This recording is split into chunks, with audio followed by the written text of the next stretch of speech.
Alrighty guys, welcome back. Earlier we were talking about the NCAA could pay over $2.7 billion to settle the antitrust suits, and now we're going to be covering Indianapolis Star Bar's columnist Gregg Doyel from covering Caitlin Clark and the Fever, and we'll also be touching on Caitlin Clark face security scare.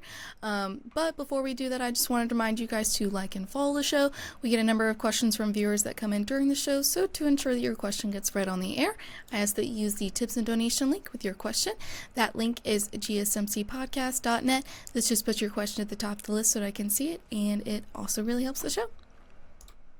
All right. See, this is the reason why Faith controls the show. You notice she comes back in, she's all smooth and everything. Then there's yours truly over here. I'm calling Thomas by the wrong name, everything. I'm like, damn. So I appreciate you, Miss Faith.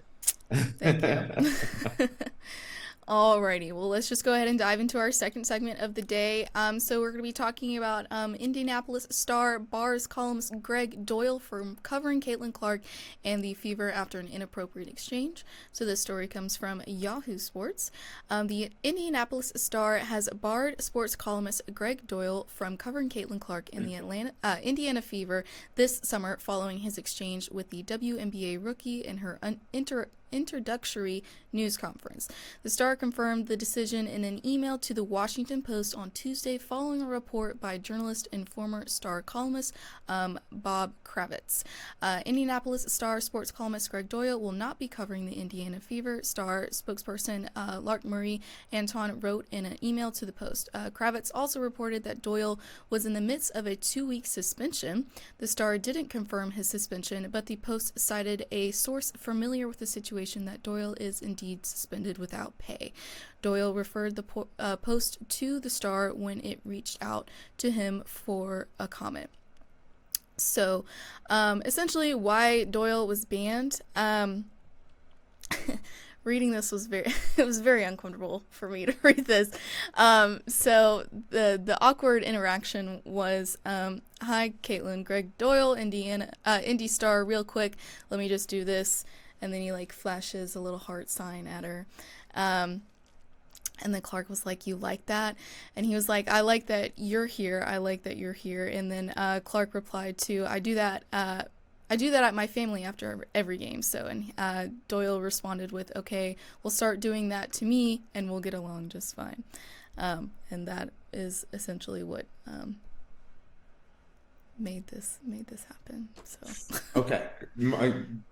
So more does that leads kind of more into like more harassment than, is that what you're making her uncomfortable? Just trying to see. No, I was saying reading this, it made me uncomfortable reading this, but Oh, but I would assume since he has been banned from covering Caitlin Clark, that it probably made her uncomfortable as well. So, all Caitlin right. Clark didn't actually talk about the situation publicly, so mm, I mean, I think that says more than it doesn't, if that makes mm-hmm, sense. yeah, But then also, like, I watched the video and it was just a really awkward encounter. mm-hmm. But like everyone Oh. laughed, so I don't know. Did you think of it as more harassing or just an awkward moment? Give me your honest opinion. Ooh, look, Okay, she got the smile going here. Like, okay, because I don't want to be canceled or something. I didn't think it was. I really didn't think it was harassment. Now, if I was like Caitlin Clark at that moment, I'd be like, okay, that was awkward. But like the amount of like conferences or like any questions from journalists, like they're gonna be awkward. Like, let's be honest, like it happens all the time. But so I genuinely didn't take it as that terrible.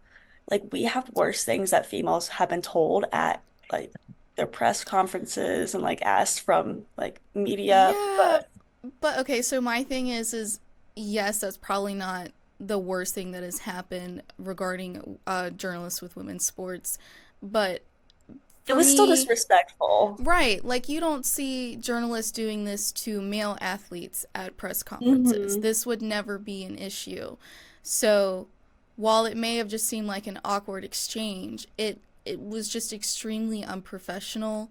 Um and me reading this made me uncomfortable. Then that's just me, maybe, Okay. So, but.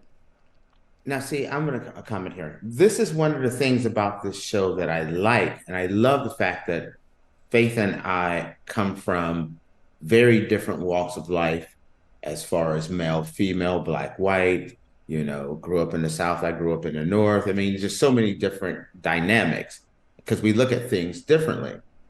And I understand, Samantha, you're like, I don't want to get canceled, but when I looked at this and I listened to what you were saying, I felt like he was more guilty of being weird and awkward than creepy. That was kind of the vibe I got.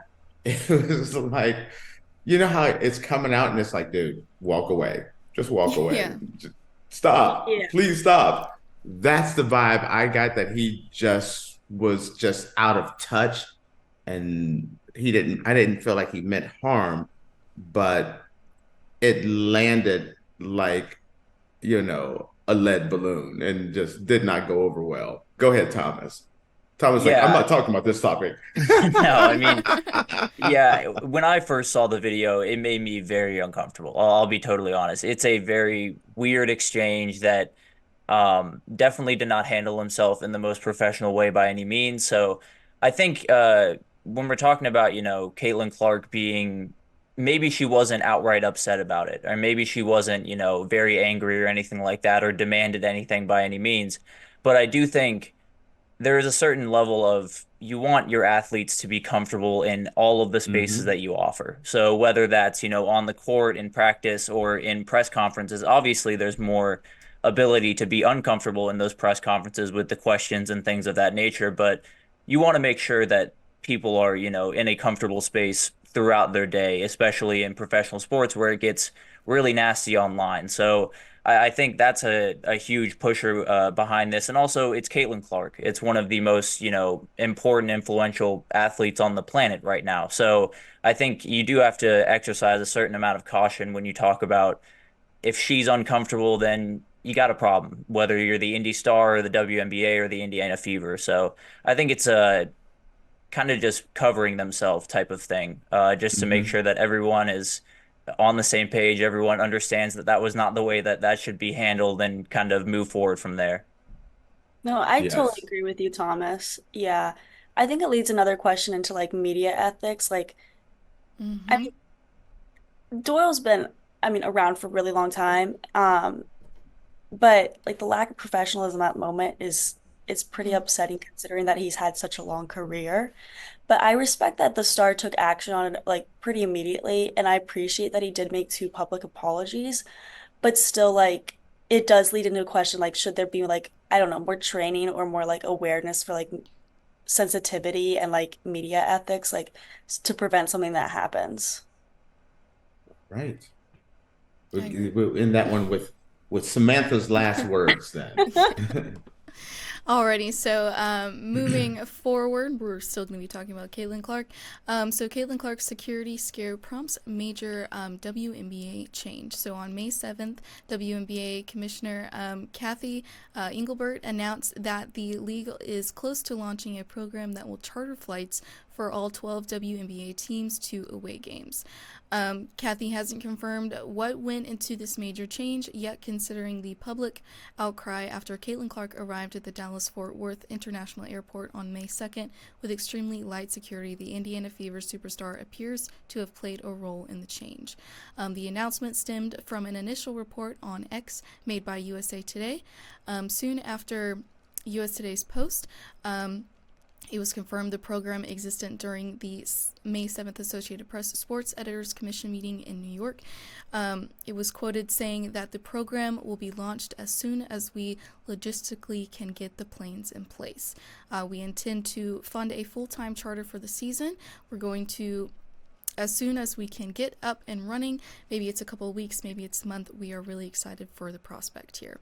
In reply to that X video, Jamel Hill of The Atlantic wrote, Caitlin Clark is hopefully going to force the charter flight issue in the WNBA the way Brittany Griner did.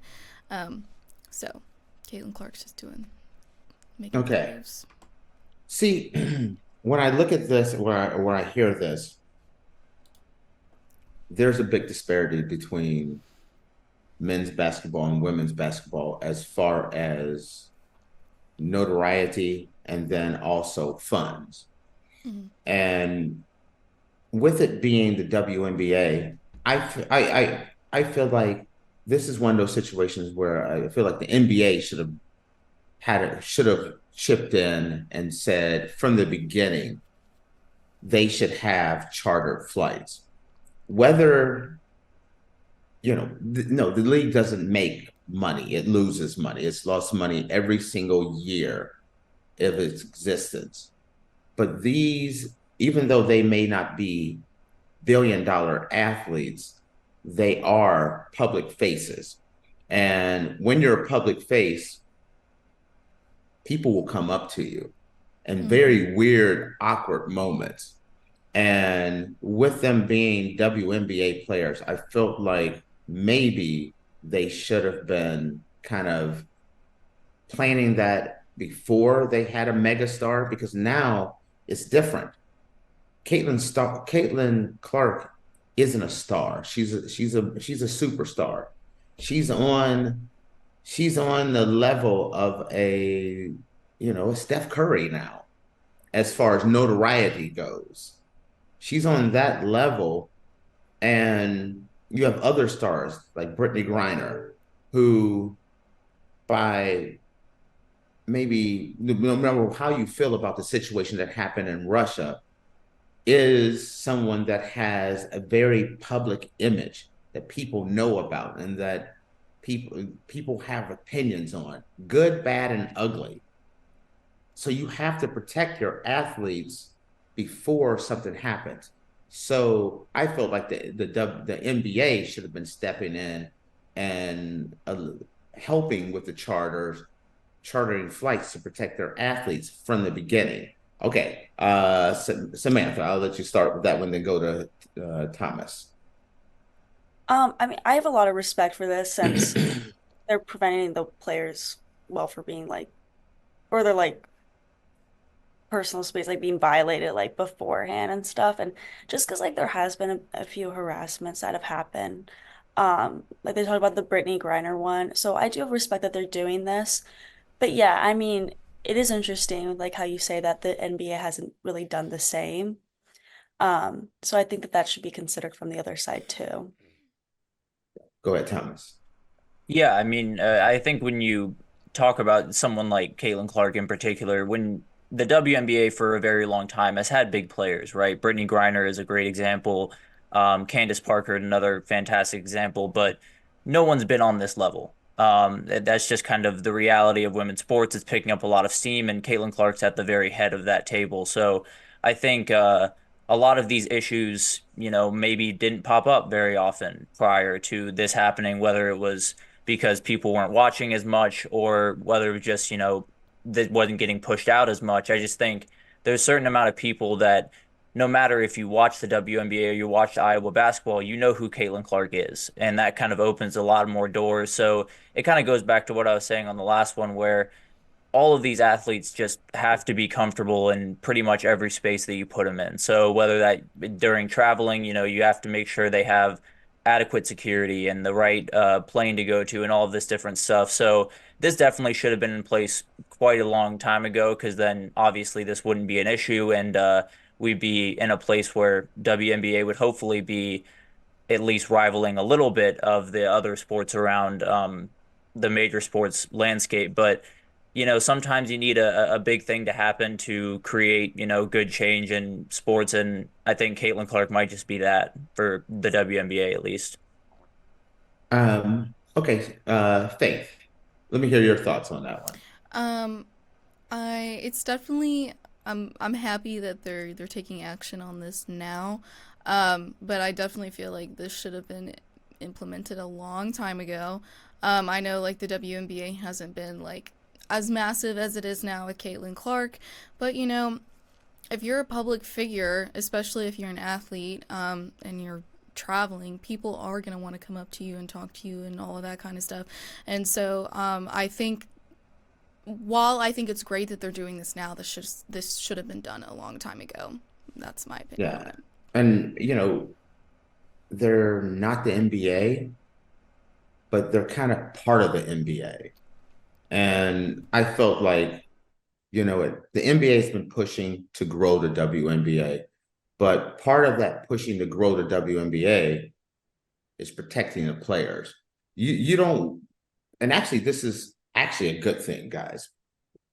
When you look at it, you'd rather have this come out now than, especially the way things are going in the world nowadays, it to be a scary, super scary situation. This is called a preemptive strike. They should have done this way before, but I'm glad that it's kind of brought to the attention so that people can be protected going forward, because you do not want the alternative. The alternative hurts everyone. So. Yeah. All right. Well, with that, guys, we are going to take a break. But before we do that, I wanted to thank Tommy and Samantha for coming on the show. Thank you guys so much. I really enjoyed it, and hopefully we'll see you guys on here again soon. But with that, we're going to take a break. And yes, I was gonna thank them as well, both of you guys, Okay. Samantha and Thomas, for coming on the show. It went really fast for me because I'm just used to Faith and I. So, and then it's also very different having, so many different personalities on here, which is actually very cool. So thank you guys for being on yeah, here. thank you. Yeah, No, great to thank be you on. for having us. All right, guys. Well, with that, we're going to take a short break, and when we come back, we're going to dive into our Florida Man Friday segment of the week. So make sure you guys stick around, and we will be back in a minute.